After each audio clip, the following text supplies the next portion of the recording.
what's in store for us, water in our cities, a synthesis of art, ecology, architecture, engineering, and design. I suppose there is a new form of humanism that Herbert Dreiseitl is bringing together with his experience and background in art, working as an artist and as an art therapist, where he was just telling me he spent many years dealing with addicts, especially drug addicts, which probably gave him a very good understanding of how to work with those who are addicted to architecture in some ways. So from then he has gone on and really tried to create the idea of many different disciplines coming together, and this is the broad-based approach towards his work. But of course the main focus has been the way in which water is used and the idea of sculpting water, which is the main element.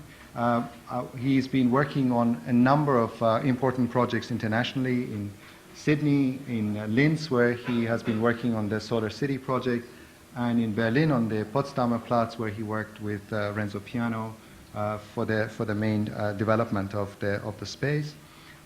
In addition, I think, to all his projects, he has been a very prolific writer and author. And among his recent publications is Waterscapes, Planning, Building, and Designing with Water, which was published by Berghauser in 2001. Please welcome Herbert Dreiseitl.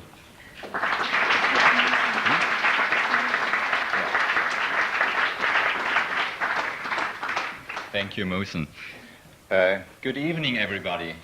I will try to speak free, so forgive me in advance. I will do mistakes because I'm not English, I'm German. I just learned English a little bit in school and through different experience.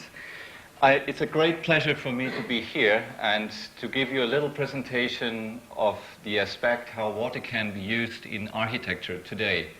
And before I do so, I would like to first make with you a little journey in a landscape, in the nature, and just to make, to get a little awareness about what water means.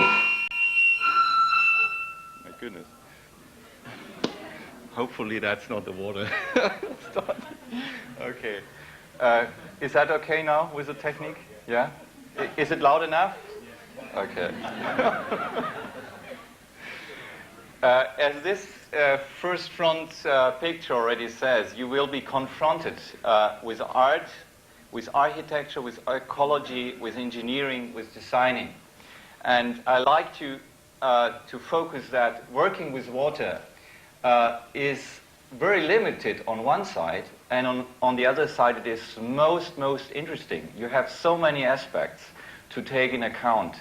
And just by looking at water in our landscape, in our nature, we have water somewhere and very often near to us where we never think about water, like the air, like the humidity of this room, the atmosphere, the rain which is coming a lot here in England, the mist, the dawn in the morning, the colors of the day influenced by water, by clouds, by light reflection, by the different temperatures of the daylight, very much influenced by the water. The water is influencing all these sort of different types of atmospheres of different days, in winter, in summer, in spring, in fall.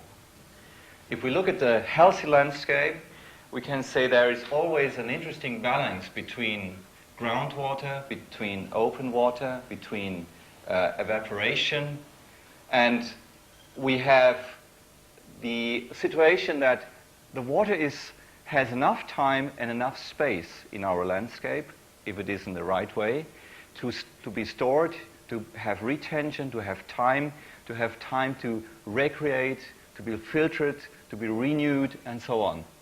I just like to have these two images, these two pictures, to show the variety of water, how we can water experience.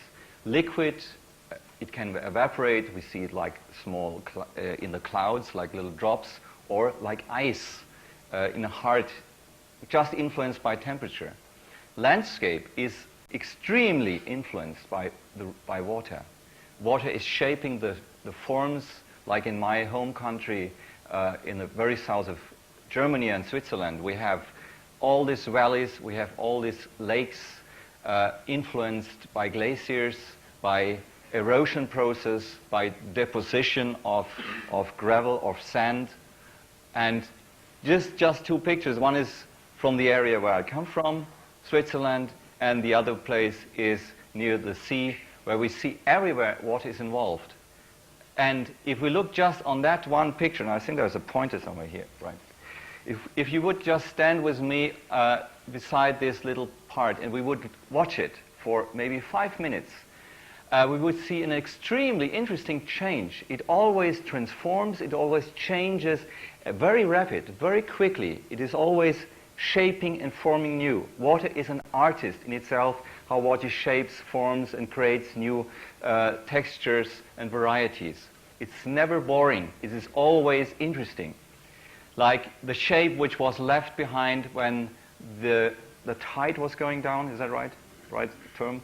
When the tide was going down just here in England, you can see that a lot on the shoreline, on the coast. Every day it looks different. There is no single wave texture equal like another one.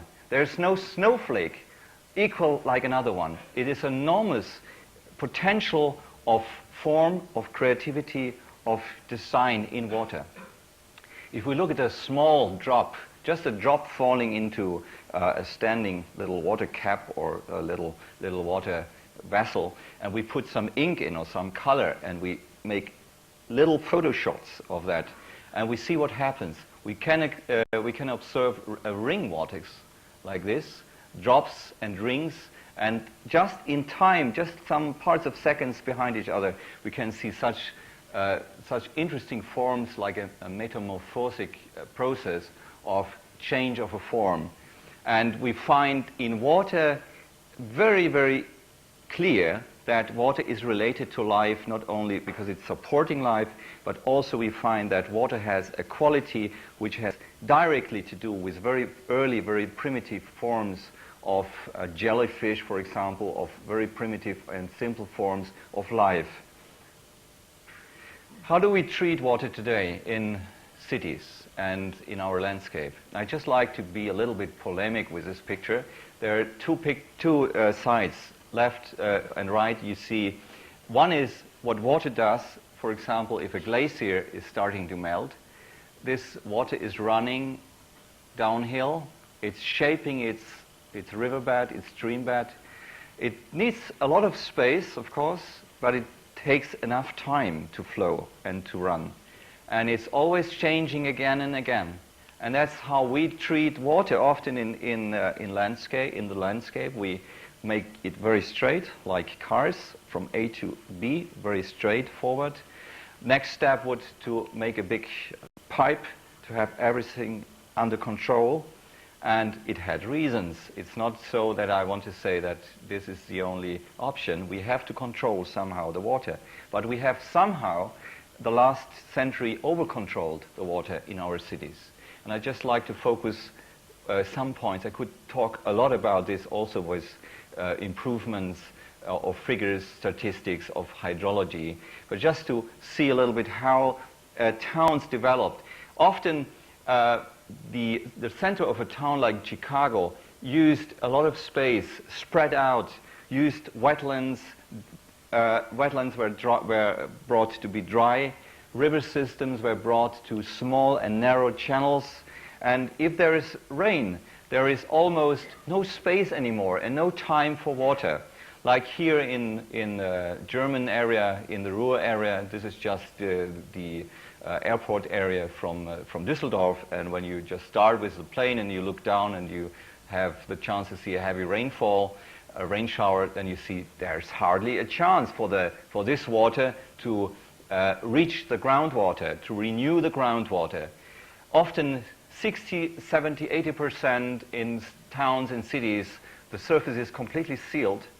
There is not very much evaporation like in forests or on fields, and there's certainly not very much infiltration options for this water. Most water is brought in big canalizations, in stormwater systems, combined or separated, and everything is brought very quickly in controlled way, but for the people out of sight, out of mind, mostly no awareness. When it comes to awareness, it's almost only then when it is doing some damage, like overfloodings, erosion problems, quantity of water at the wrong time, at the wrong space. And this actually, the last 10, 15 years brought different countries and many regions in this world to a rethinking. How can we deal with water in cities? How can we deal with water in urban areas? And by long, it is not a subject only for engineers.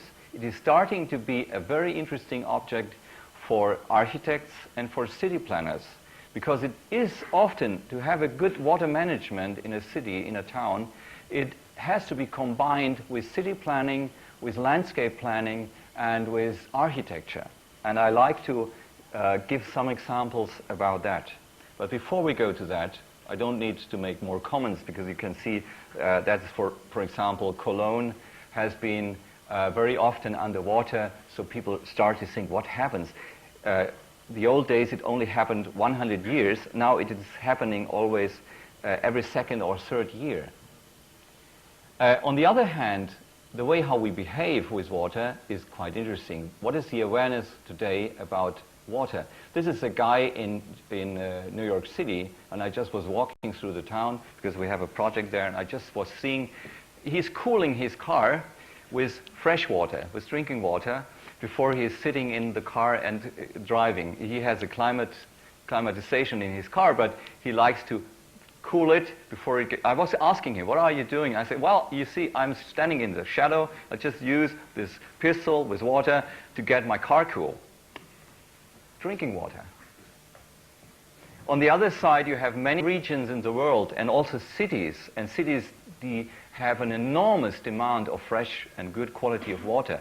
And this is a problem we have worldwide. We are confronted with rising demands of good and fresh water for cities and citizens. And in many regions, we have not enough water. There is really a lack of water, and this is just one example of a very famous lake which is drying out. I could point many of these environmental problems, but I don't want to, because we want to talk about solutions and about new ways, and also what can we do here, what can we do today, and what can you do as students in your profession maybe the next 10 or 20 years. And I'd just like to make a little link to something where we can learn from, because in history, in urban history, we have quite a good number of good and interesting examples how people were working with water. This is just water in urban history, maybe from the late or middle age time. Two places here in my home country, in Switzerland. This is Lausanne, this is Bern, and you see the water supply was open, was easy to see, was in public awareness, it was social, it was the center of the city, it was beside the church, something where all people could see the water, where they had an awareness about the quality of water, and they were very careful to use that water. You can say in the old days, people had maybe 10, maximum 15 liters per person per day, and now we use at least 10 times that much in Central Europe, in America much more. We had different qualities of water. We had drinking water, we had washing water, we had quite interesting ways of how to deal with water supply and how to deal with wastewater systems. I don't want to say we have to go back to these old times, but it is quite interesting to see that, for example, the Thüringer culture had a very differentiated wastewater treatment of open water and of black water and gray water, for example. To look at cities, all important cities have a very interesting relationship to water, either to a river, to a lake, or to the shoreline of the coast. And I just give you some little examples. This is Basel. The river influences the old town center. The town has a very strong relationship from the architecture to the river. Even ferry boats to cross over are here. They're now very famous for tourists. But the river industry and the town structure was very, very strong linked. Another example, Zurich, at the Limmat where the lake flows out, you can see that the most beautiful parts of this town is very, very interesting linked to the water. There are little places where you can sit, where you can walk, you can look out, see the water reflection is here brought in. So architecture and the way of dealing with water was always very strong linked. I don't want to say that it was only because they did like to work with water, they only had to handle water because water was dangerous. It means danger, that, floodings, and so on. But interesting is that most towns are, the very interesting towns are very interesting linked to the waterfront, or put very important buildings to the waterfront, or rediscover the waterfront, for example, in harbor areas. I could show more examples, but I think you got enough with this little impressions. I'd like to point out a last, for this introduction, water and culture. To work with water in architecture means for me much more than only having some aesthetic points of water. The celebration of water means really more. It is possible to observe water, not only through to see it. It is the sound, the light, the smell. It is a total atmosphere, like here in a place, in very arid places where you have very little water. This is a famous place here, the Alhambra in southern Spain, where the water plays a very important role here in this temple. And it is social awareness, and it means it has a spiritual reconnection for people because they feel immediately that this water has something to do with us. Big parts of our body is just water, and water is somehow a reconnection to something which has to do with life. And we still have it in all cultures of this world. We find that, for example, the Christianity use the baptism, that you come to another field of awareness, to another realm. Not only you're not only, so to say, stuck on the physics. I don't want to be too moralic. I like to give some examples really funny, because to work with water is not only a duty, it is also some kind of chance to do funny things. And this is not a project from my office, but I love it very much. This is just a rainwater catcher in Dresden, and this water now goes down here a little in a cascade on the house front, and it is really interesting. It can make sound. It's a trumpet, bum bum bum, when it's starting to rain. It is a pleasure. It makes fun, and it's just rainwater. I like to go with this option of working really nice and funny with this water, and not only by laws and regulations, which we always confronted. I like to put it from the other side. How can we have a chance to have fantasy? How can we use water as a partner in architecture and not as an enemy? And I like to start with very early projects we did already when I started my work in 1980-81. This is a very early project in the French part of Switzerland called Échalon au Meu de la Fontaine. And here we collect all the rainwater from roads, from roofs, and we have the runoff open. We don't bring it into canalization, we just leave it on the surface. We have black water system in pipes, and all the stormwater and the rainwater we just keep on the surface. We have little bit slopes, and we collect all this water in reed beds. We have filtration, and the water quality runoff of all roads, of streets, of roofs is coming in little lake systems, and here the water is filtrated, and the water quality we had to improve that this water is good enough. The water quality is actually meeting the Swiss drinking water quality standards, right? So that was a very early project just to show that it is possible to work with stormwater and rainwater runoff and to include it in a village. This is a very old example, and now it is going all over. This example was interesting for Germany, for example, for the government. They made excursions. I did like to show them this very early projects because they didn't believe that it is working. How is it with mosquitoes? How is it with ice? And so on. All these things you have to argument. And I just like to leave out many other examples on this way because we also have done mistakes. We have been learning by mistakes, and I like to show one of the latest projects. This is for the World Exhibition in Hanover, the Kronsberg city.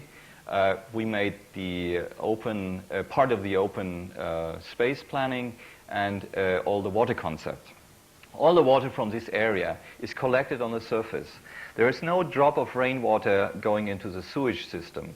All the rainwater is just held back in different systems, quite complex, with swales, with infiltration sections, with cleaning biotopes, with cisterns to use that water also in buildings. And at the end, all the water comes into an open park. And this park is not only for people, it is also for the water. It is important in the construction to have retention and to have the right dimension of this system. It is done by a very carefully study of engineering, of retention and filtration. And that's how it looks now. You can just walk through. You have places where you can sit and watch. When it's a strong rainfall, that is full of water here, and it is like cascades and steps, and all the water from all the roofs, from the buildings and the roads is coming to this green stripe. After a strong rain shower, maybe like 4 or 5, maximum 6 hours, you have standing water, like here. And then the rest of this water is infiltrated or slowly by a filtration system brought out into a little stream, a little river system. The point is to have stormwater control not only when it is raining, it is also the aim to have enough groundwater infiltration, to have enough evaporation of humidity to get better climate in this area. And the third point is to have, in dry periods, at the end, enough water still to feed this little stream and this little water stream. Because very often we only think about stormwater or flooding controls, but our nature, or also urban nature, works a lot that small water features, small water systems, biotopes, especially when you have dry periods, you need water. Where is the water coming from? How can you deal with that? How can you have like a filter, like a swamp? You say that? A swamp, which can have in dry periods still a leak of a little bit of water, so that all the flora and fauna is not going to die, but still can survive in a dry period. This is a very important point. I just show another example. We are still working on this one. This is in Stuttgart, Schönhauser Park. It's one of the largest it's the largest city developments in South Germany. It will be the garden exhibition this year. And this is just to implement this water system, this stormwater control in the open space and in the structure of this housing area. It was a formal army base from the American Army, and they don't have to be there anymore. They left, and now this is transformed to a housing estate. That's the process of work, and you see a long cascade of we call it Landschaftstreppe. It's just a diagonal axis going through, And has both functions. It is an integrated landscape with steps going through that and giving an open view, an open sight from the city to a very interesting focus in the landscape, to give orientation, to have open space for people to meet. And also when it's raining, then all these little fields can be full of water. Some parts are already done, like here. This is now used in different ways. And I like to, when I work with water, I like to be not in a way that I say only the engineers have the right to do something, so they have their installation for the water. I think we have to share the space. We have to share the functions. We have to be able to implement techniques in future which can be used in most variety in most different ways. Like this is a playground. This is for children to play. When it is raining, this can be flooded, can be full of water, and still you have stepping stones where you can go through, and it makes fun to go out when it's raining and to have a little pond where you can put your little boat.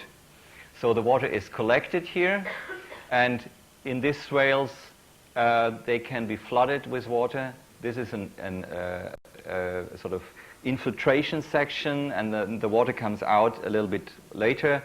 The soil and the grass is extremely important to clean polluted water when it comes off the road and from the roofs. I like to make maybe in this section about integrated stormwater management in cities, maybe a last example. This is Solar City in Linz from the READ group, and we have been able to win this competition for the open space planning, and we try to combine this stormwater management in this area, and also to have a city just near a very, very sensitive natural protected area. This natural protected area looks like this. They had even all sorts of very rare animals here. It's near the Danube, where the Danube goes down. Like, I don't know what this animal is called. You know, they start to eat the tree, and then the tree falls down, and they make dams. Do you know what that animal is? Right, beaver. They had beavers here. So how to make it so that beavers can still be there, and then you have 4,000 people just next door in a city. We try to make it in a way that we try to make the landscape so interesting and to give so many options here for kids, for young people, for old people, that their demands are already satisfied in this area, so that they don't need to go in all these forests. Not by saying you're not allowed to, but we give attractions in the front so that I call it a filtration of Neugier, a curiosity filter for the people, so they get their things right in front and they don't have to go into this very, very nice forests. And when they go, they have places where they can observe it and where the rest is protected. This is the interesting point that at Solar City we start with modeling and managing the landscape first before we start to do the buildings.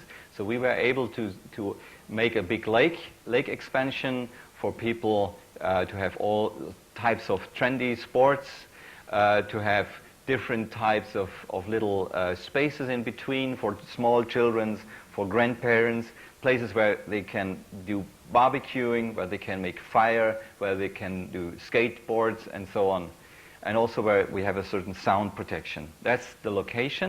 The new city will be here, and it is a big demand in Linz because many people came from east and they need living space. Water restoration. This is a big theme for future. What to do with rivers in cities which look like this? Completely like from one side to the other side concrete, no chance for fish to come up here. What can we do?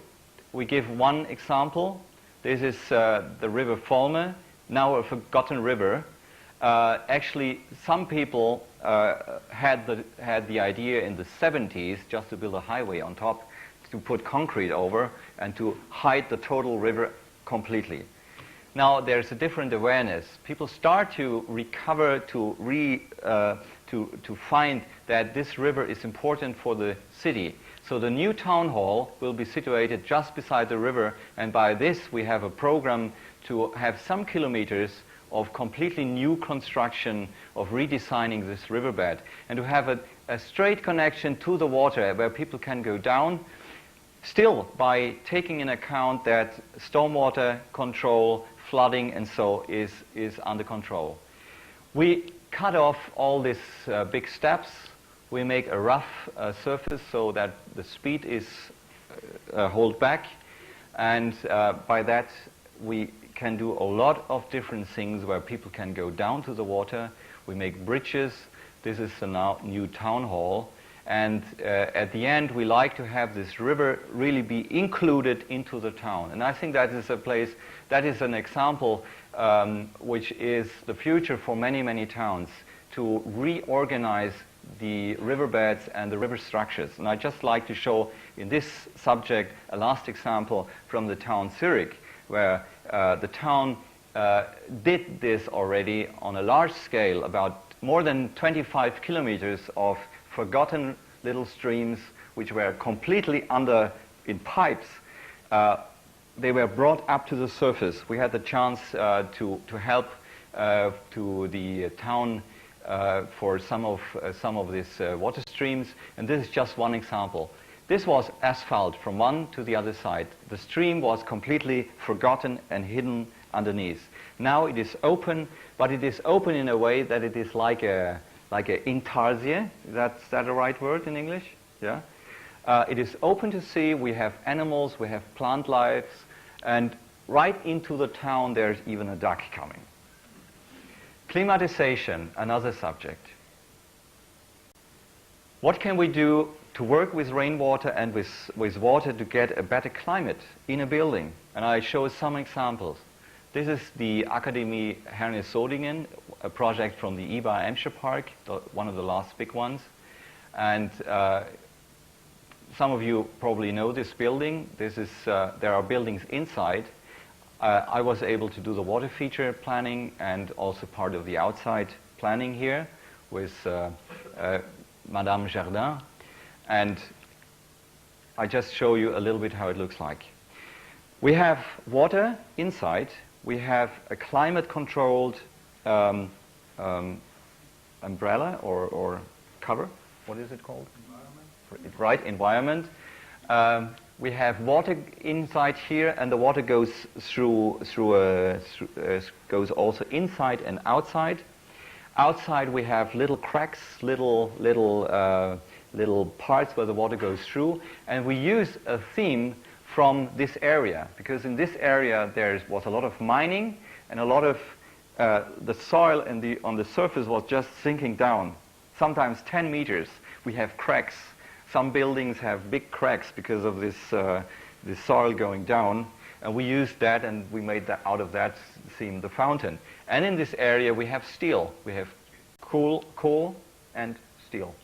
And so all this fountain is designed by steel. Some impressions of that. Light reflection, something I will come later on. It is important by working with water that it is not necessary that you need a big volume. It is the question of the surface, it's a question of the movement, it's a question of the reflection. Because what you see is never the water itself. You see either something which is behind, which is reflected on the surface, or you see the ground. Another one about climate control is to work with rooftop gardens or with green roofs. We had the chance to be involved in the group for the Chicago City Hall planning, and we did. I was able to help them to do the green roof. And Chicago has a big program to build green roofs on flat surfaces, because this, in addition, gives a better climate, because heating up can be the surface is not heating up so much, the evaporation of water means that it is a cooling effect to the city. And this is the last example of this climate question, a quite complex project in Nürnberger Prisma with Joachim Ebble, with the architect from Tübingen. This is glass buildings, glass houses. We collect all the rainwater from all the surfaces in cisterns. From here we use it for cleansing biotopes, for plants inside, and a part of this water we use for a special climatization and art walls. This is how the building looks like now, full of plants. There's no heating in this area, but all the air here is so controlled that it is like a buffer before the air comes into the building to different offices and so on. And it's quite complex, but I like to focus on one project, on one detail. This is the climatization and filtration of the air from outside. Some part of this water, I'm sorry that this is German, I didn't connect the right English file. This is a waterfall here, and it's a circulation. And I'm sure you have experienced this. When you're standing underneath a waterfall, there's not only water falling down, there's also a lot of air coming. Like if you're standing underneath the Niagara Falls, there's a storm. You have to stand like this on the boat because there's a strong wind, because this falling water is taking a lot of air. And this is right what happens here. So we have 5 to 6 meters of waterfall just falling down here. And we have a glass in front, which we close. So the water falling down here is taking in from outside air, and here air is blown out. About 3 meters per second of speed is completely enough to have fresh and good air to this inner building. We have 7 of these walls, and we have a very, very good air quality. We cool the air in summer, and we warm up the air in wintertime. It's running all the year through. In this process, we have been including artistic work. The glass is here designed and melted. It's a fusing technique, a special technique to make these glasses. It has light at night, and this light is not stagnant. It's always moving by the movement of these waterfalls, and the air is just blown out here, and there's a strong wind underneath these light walls. Another project I'd just like to mention, we are still working on that, which will be here in London. I'm not allowed to say where it is, because the client doesn't like to say that name, but it is with Norman Foster, and we collect all the rainwater in a big lake, in a formal lake. We have a circulation to have a cooling system, a combined cooling system. And to do such interesting climatization projects, you need to use all modern tools, what we have, like numeric streaming, thermal studies, the flow pattern simulation, how is the water moving through. This I will explain later even on another project. So we made studies, how can we make it to avoid stagnant water? How can it be designed in a way that we have always a good way of changing the water in the water body, that in 72 hours all the water body at least is once or twice changed. There's a lot of things what you can do with this water. Thing, we make simulations to have the temperature control and to get rid of the heat in this building. Therefore, we make studies in full-scale models. How is this water flowing down? How can we make a cascade with a huge and open surface so that the interaction between air and water is big enough to cool down the water? And from there, the water goes back again into the building. This brings me to the next subject, sculptural waterwork. And I'd just like to show you some early projects and then some newer projects. I did work with different phenomena of water, like ice. This is a park in Bern, in the capital of Switzerland. It can be quite cold, much colder than here in London.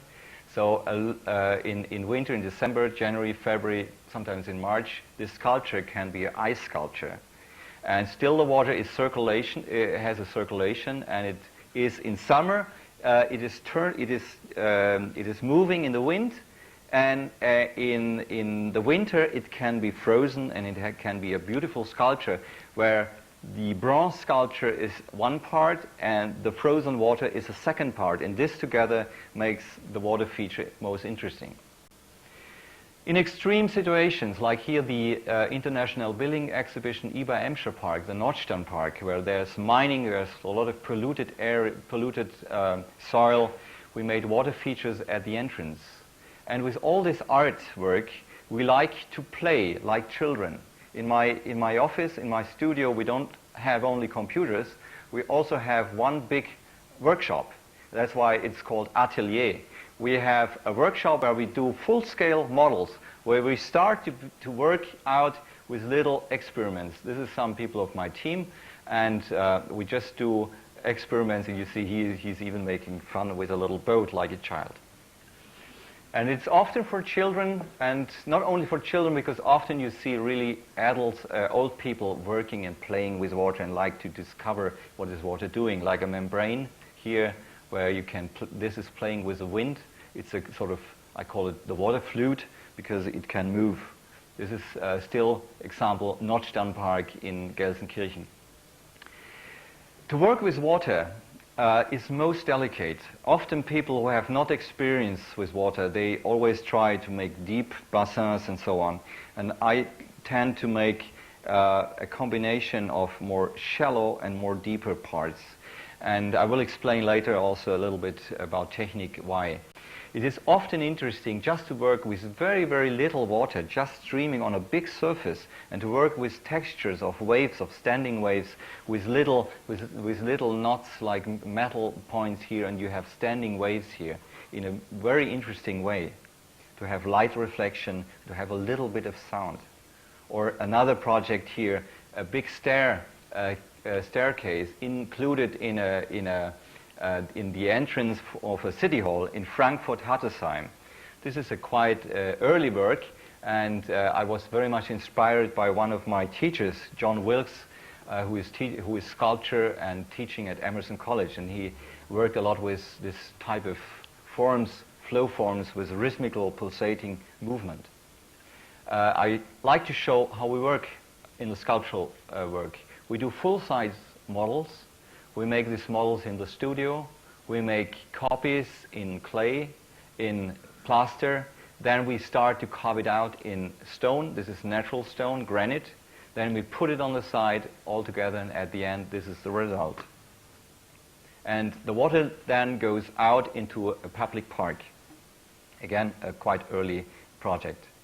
Water in urban context. I like to go now from the artistic work to more city planning and town planning. One example is, or quite big example for us, a big challenge was the urban waters at Potsdamer Platz in Berlin.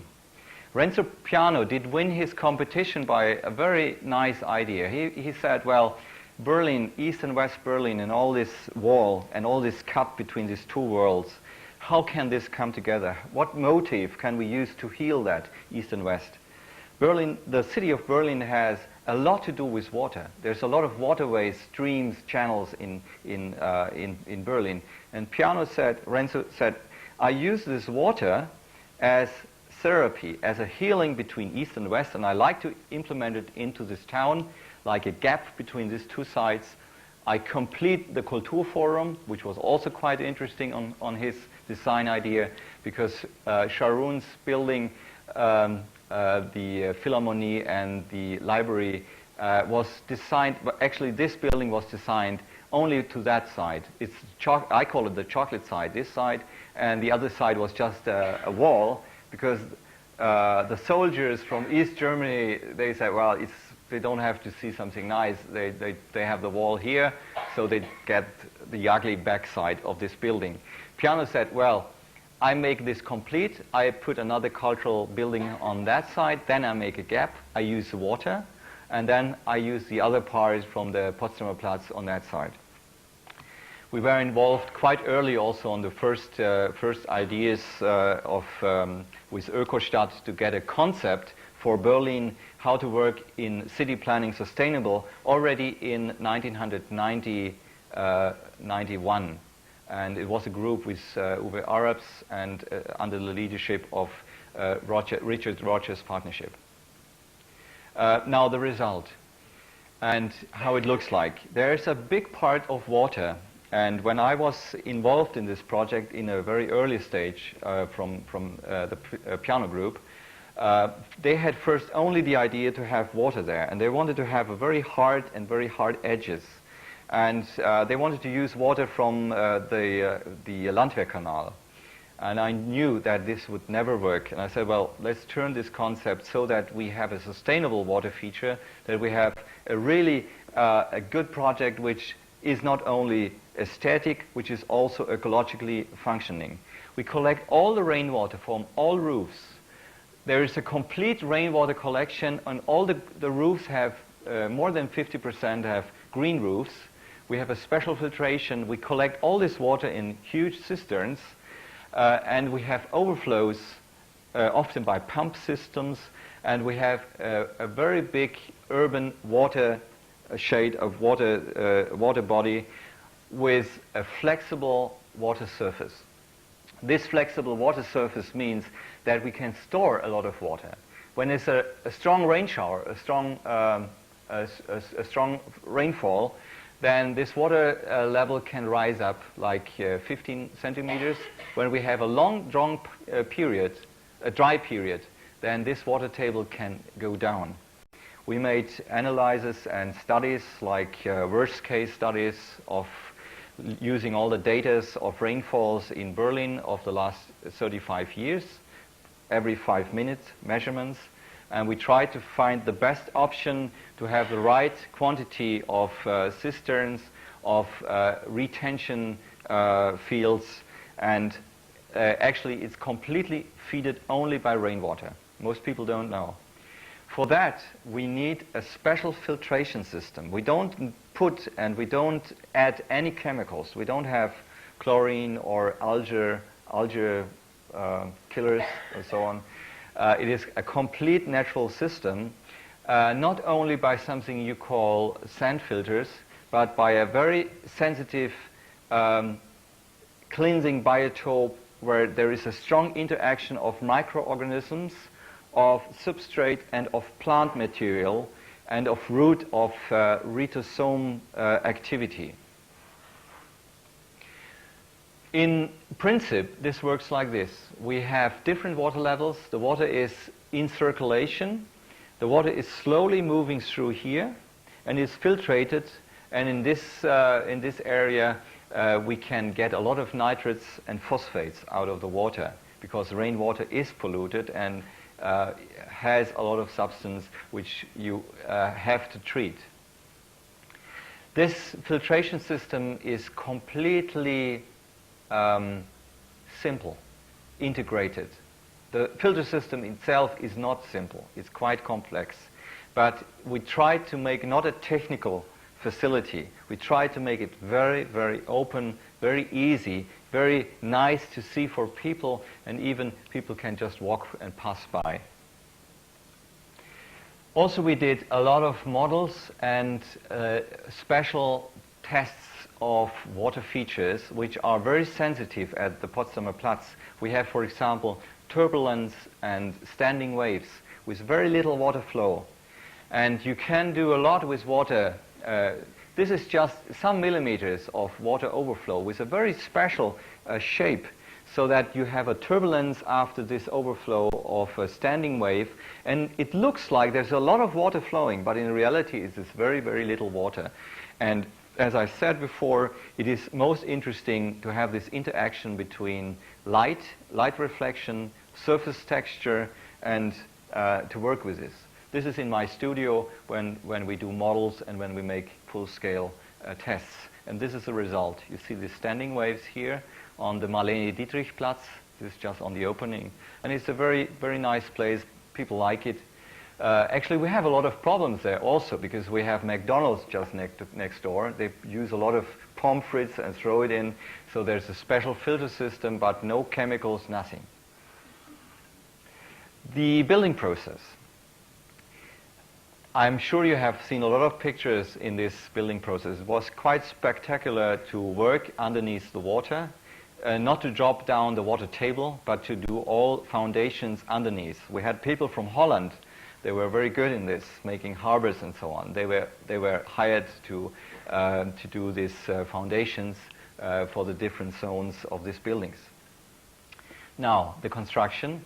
Underneath this big urban area, and actually it's 1.2 hectare space of water in this town. Underneath we have a lot of garages, cellars, we have a highway going underneath, we have even a train line underneath. And we have very nearby the German library, so it has to be absolutely watertight. Yeah? Because a leak of water would kill very, very expensive books, and that would be very, very bad for me and for the insurance company.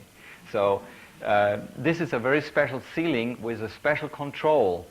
If there is any leakage on any place on a computer monitoring system, you would immediately know where it is, and you could have a control and you know where to repair it. Because with urban water features, often it is the reality that either they don't work because there are too many mistakes, or they are leaking and they are just turned off because maintenance is too expensive. And I think that is really boring. If you work with water in cities, then it should be professional so that it is also a pleasure.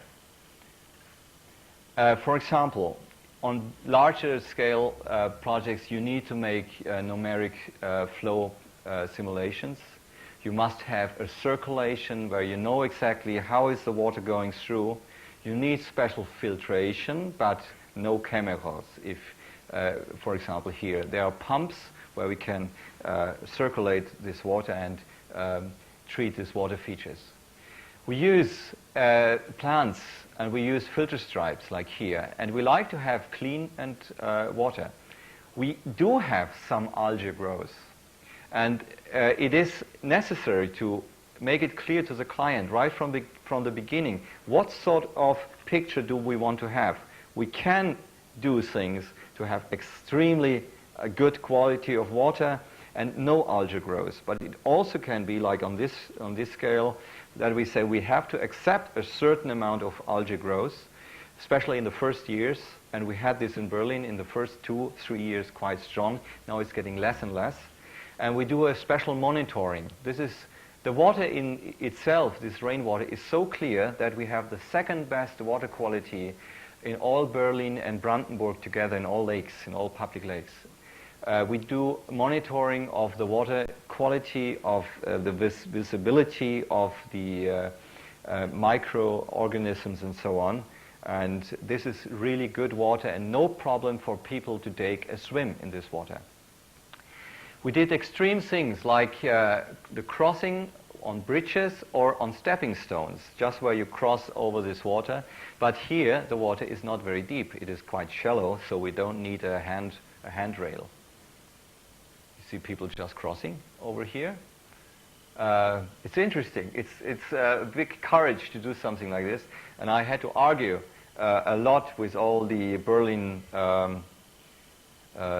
city people to be allowed to do that. They said, well, you can't do that. You must make a handrail and so on. And what happens if people fall in and so.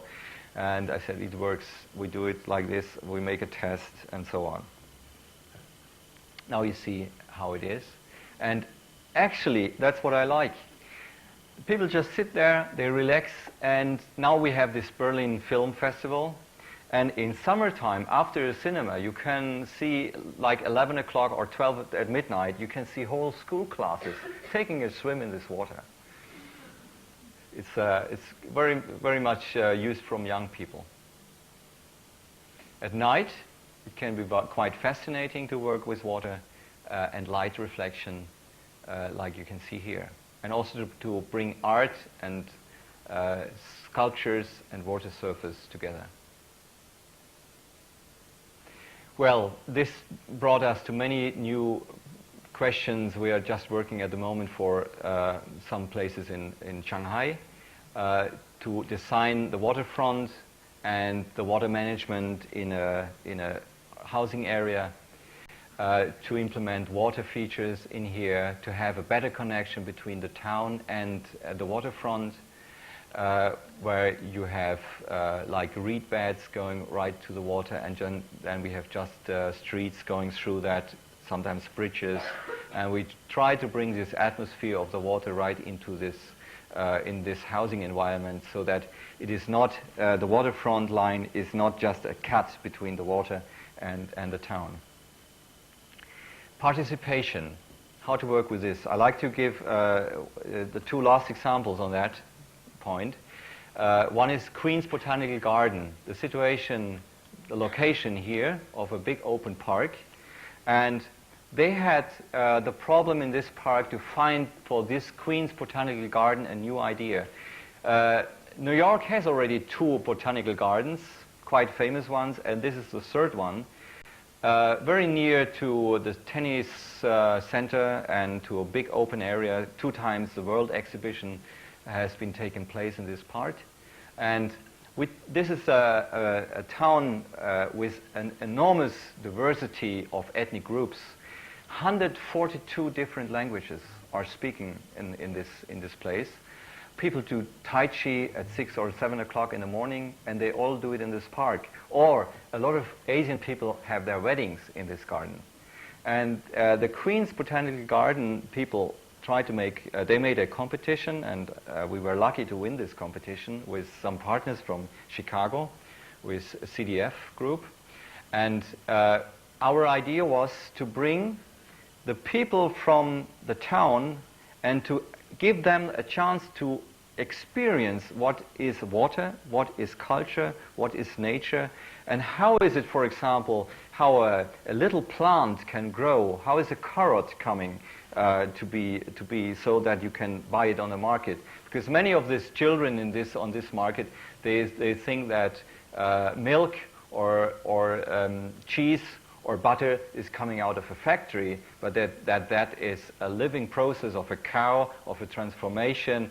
No idea. Also, they think that carrots just come out of a factory. There's no awareness about environment. So to get a new awareness of the environment is part of this program.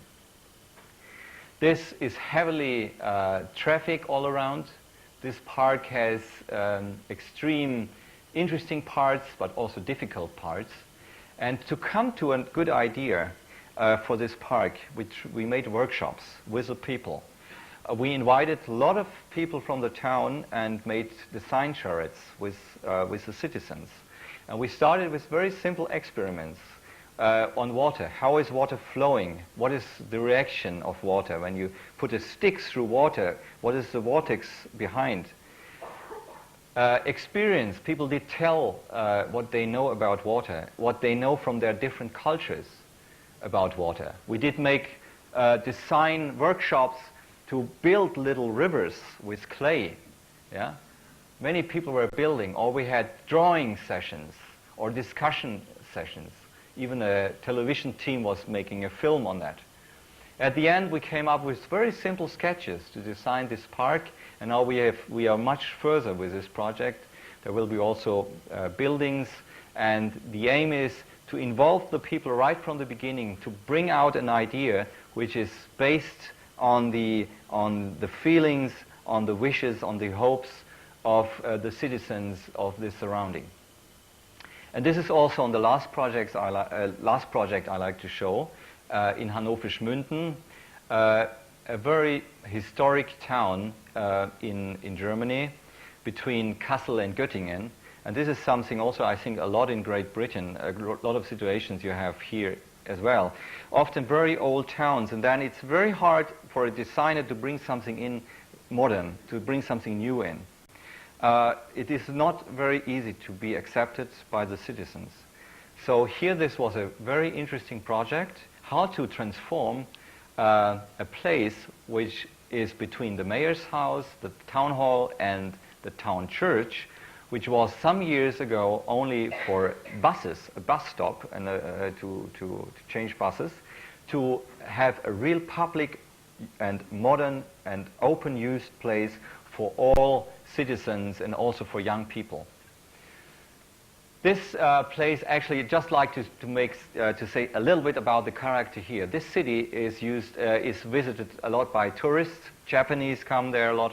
Americans come there a lot. This whole town is quite has a beautiful character. But all the people who live there, in the evening, this town is just left.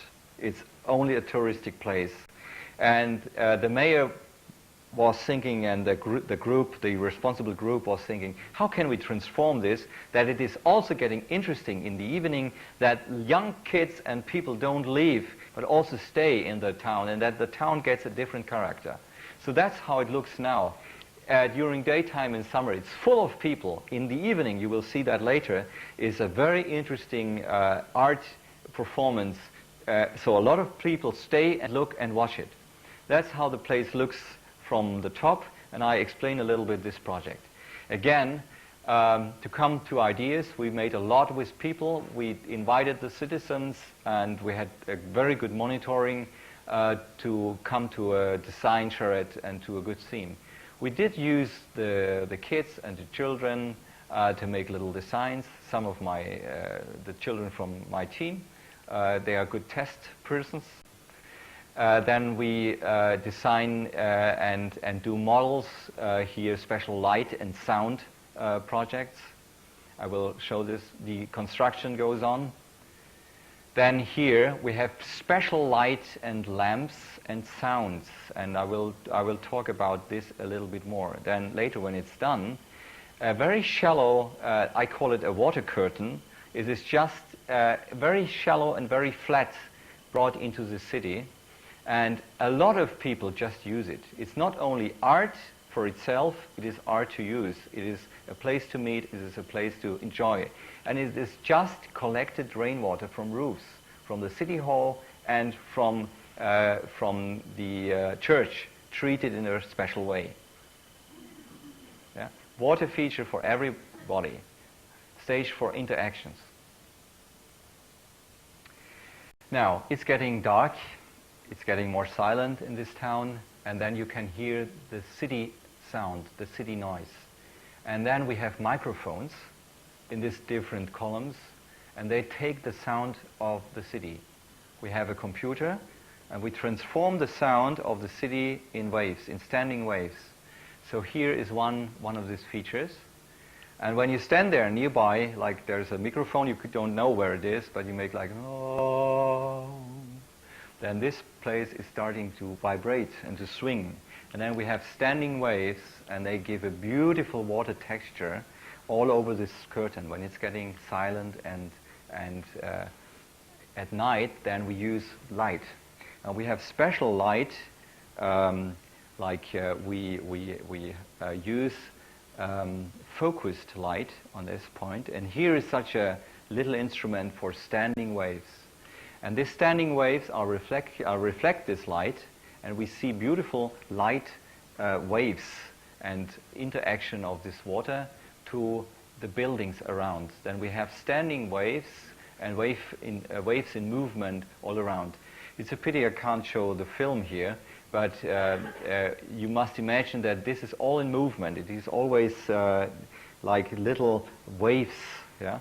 Between sound, light, and water is a language, is starting an interaction. The whole piece of art is using the sound of the city, using the sound of the people, using the water pattern, using the light reflection, and bringing that light and this quality of the water and the light reflection suddenly to all the buildings around. It's all involved. It's one piece of art. Then sometimes the whole fountain starts to be completely silent. The water is going off. Then the whole thing starts to dry. And 10 minutes after, the water is coming again. So I like to finish with this last picture. And just because you mentioned my book, and I just put it here, and I just would really like to say thank you for the invitation, and I would like to give you a little present to the AA with this book for you. Thank you very much. Thank you.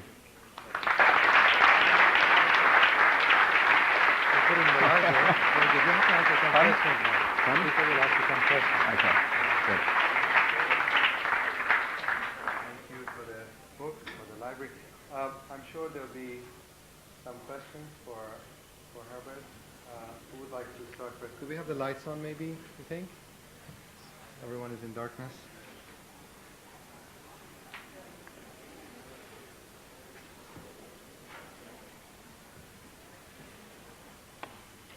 Maybe while people are either moving or trying to think of a question. Will you ask a question? Sure. Go ahead then. Can you take the mic? Take the mic.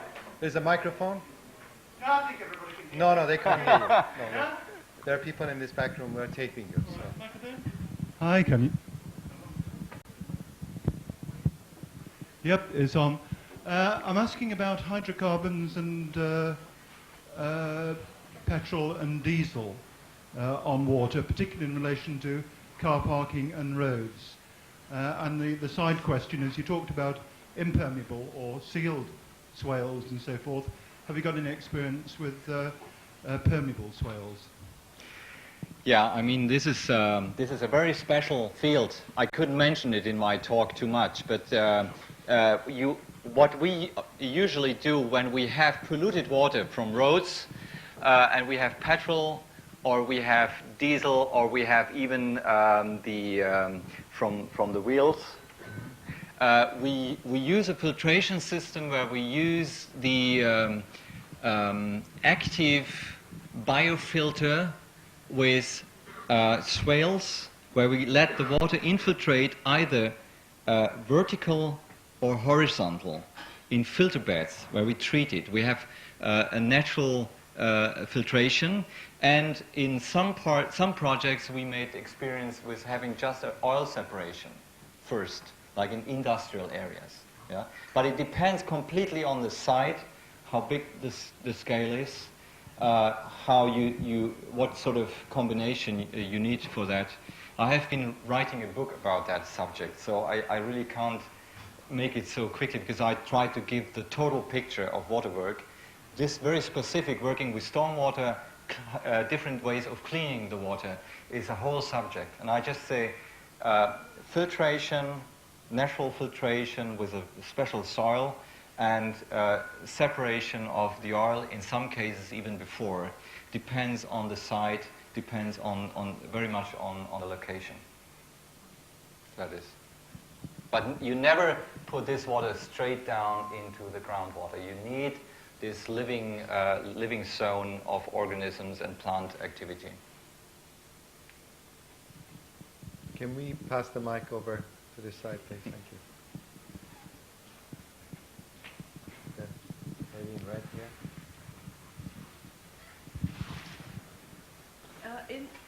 Is this working? In the project where you describe the Severn waterfalls and the air movement at 3 meters per second, Yeah. can you put that in the context of the building and why you did that? I mean, for what purpose you did that as a sort of overall building control strategy? And also say whether or not there are any problems associated with it. I mean, it seems like a sort of air conditioning process that cools the air but also moves it, and how you would get over problems of Legionella and other associated ills with water droplets and so forth as an environmental control system. Yeah, very good point. To both questions.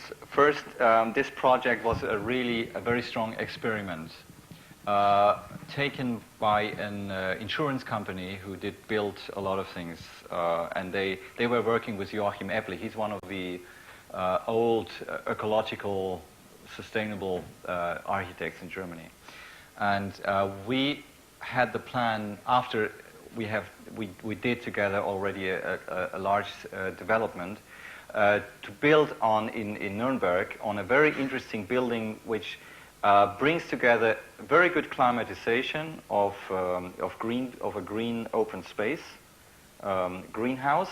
The greenhouse combines different buildings, and the greenhouse we try to combine stormwater control, stormwater management, cleaning of this water, good climatization without having a cooling or a heating for this space, and how to combine this water and this and this rainwater catchment with such a climate control thing. That was the aim for this project. And we did make some thermal studies. How is it working with this water? How is it with humidity? How is it in winter? How is it in summer? We had the Fraunhofer Institute involved in this project. And we found we can risk it. We can do it. So the point was to bring together a piece of art, light, sound for this hall, rainwater catchment, the rainwater we use for all the plants, and to have like a turbine for air to bring air in without having a ventilation, without having a cooling fan or a warming up fan, just by this waterfall. To use this waterfall, I call it Venturi-Düse effect, yeah, to use that principle. And we made tests, and we found it works, and then we made this experiment to do it. And we have very, very good results with this. Yes, it is coming first from the outside through these waterfalls in this first part. And in the building, we suck the air out. We have a vacuum situation, and we get the air from this green open space into the different sections. That is controlled. That is climate control. That is controlled. But there's no cooling or no warming up. Only heatings inside the building. I mean, just to say it very simply, it's complex, but I'm sure you understand that. About the second part of your question, about salmonellas and health things, this was a big discussion. We did analysis on the water, and the research and the experience, especially on rainwater and collected rainwater, is so that was a big conference like last year in Mannheim about rainwater use, international conference, and basically all the research was done on that field is so that you can say if you have a good filtration and if you store this rainwater, the rainwater is so clean that you don't have what do you call it? Through drops in the air, you don't have an effect to the human health. You don't have bacterials which are dangerous. This is just, and we have this experience on that project because we had to make controls of the water quality.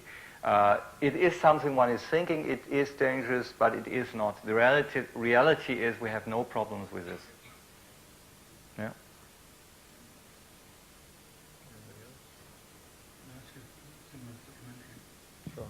Weil's disease and rivers. You mentioned you're skiing by a river.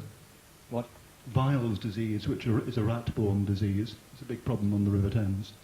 What is that? What is that? It's a rat-borne disease. The rats, these animals. Yeah. My goodness. I didn't have that problem in my projects. In English it's called Weil's disease. But it's a big problem with access, say, to the River Thames. Public access. Do you have any similar river-borne diseases? Well, you must have. They just have cleaner. I don't think we have this rat disease. You have rats in Germany, I assure you. Maybe we. But on this project where I have been working on right now, the point is like in the one in the Ruhr area is to get a better balance, to get rid of sewage water, because sewage water feeds this sort of animals and so on, and to reduce that more and more to get clean, only stormwater overflow, but not combined systems so that you have pollution. And the direction is more and more that the rivers are getting cleaner and cleaner. And then we can do more and more things, at least at this project where I was involved. I can't say something for the River Thames, but I think in long term, it is also maybe possible in this area to do something when the water quality is getting better. Yeah, it is. Just let me end with this phrase to say, because of all the problems we did put into the water, the water was a body like keep it away. Yeah. When we do restoration on our sewage systems and so on, and the water quality is better, the river is coming back as a chance of a partner for the city to have a better architectural interaction, and that's the point what I did like to point out. Maybe I can ask you one or two more general questions, since there seem to be so many technically minded people here tonight. But at the beginning, when we had the slide with the combination of art and ecology and design, and I mentioned the thing with your background coming from art and art therapy, it seems that just in terms of the way you work with your clients, the reference to the kids and the community, there is still this sense of working in very specific ways, which also extends to the way in which you're working in the studio with making things and so on.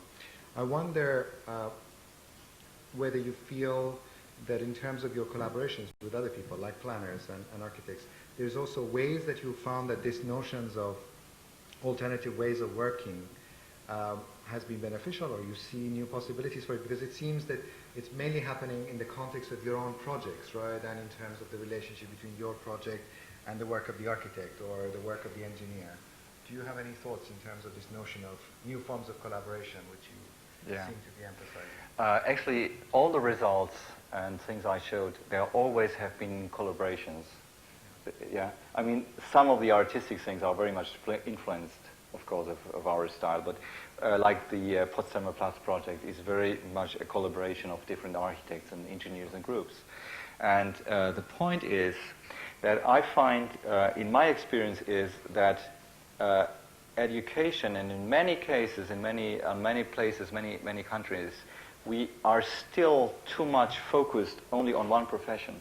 And the interaction between different professions, like engineers and architects, or landscape architects and city planners, and artists, it's always the big phrase of interdisciplinary work, but it is very, very rare that it is really working and brought together.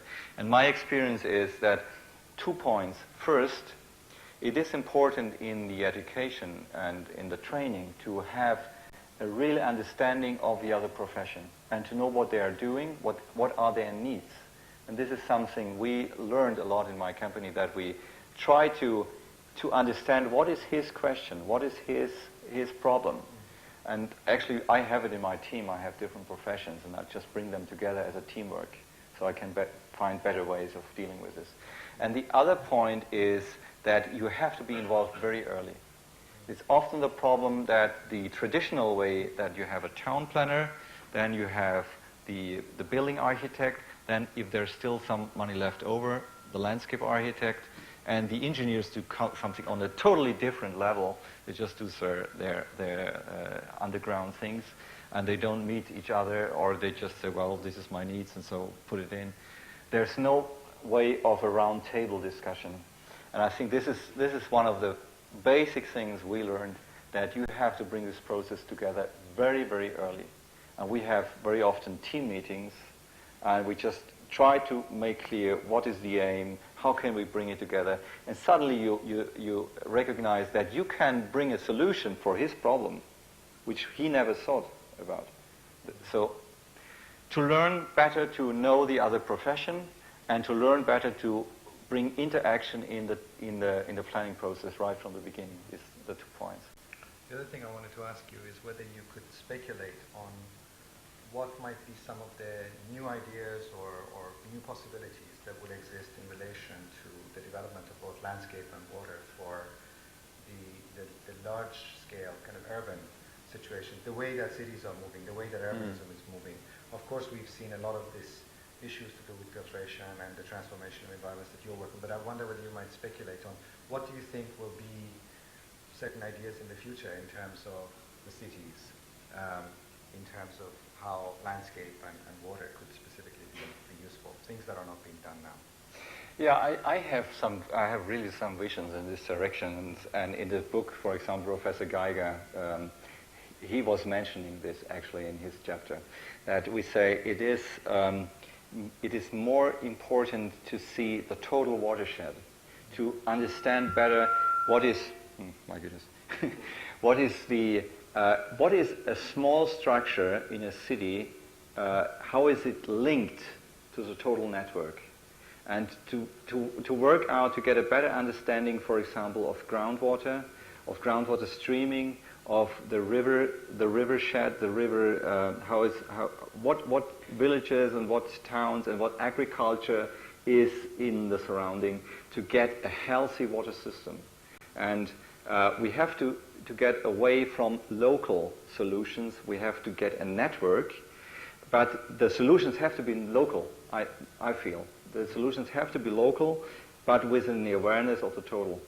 And to get this awareness, I think, is important to get a total picture, not only for some specialists, but for all people who are involved. So maybe one point. Yeah, there's a lot of further things. Would anybody like to ask the last word? Sandra, where's the man with the mic? Here's. You got it. I've got the mic. I just wondered, you've shown us projects that are about stormwater and rainwater largely, whether you had any experience of dealing with coastal conditions, with saltwater conditions and the processes of coastal areas. I would like to, but I haven't had experience right now.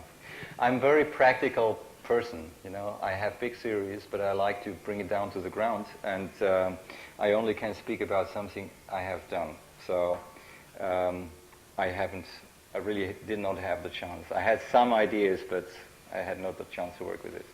That was a very instrumental question, because we're dealing with coastlines in the landscape urbanism program. Right, yeah. Sandra wanted to get to the core of the problem. Anyway, if there are no other questions, I want to thank you, Herbert. Thanks very much. Thanks. Thank you.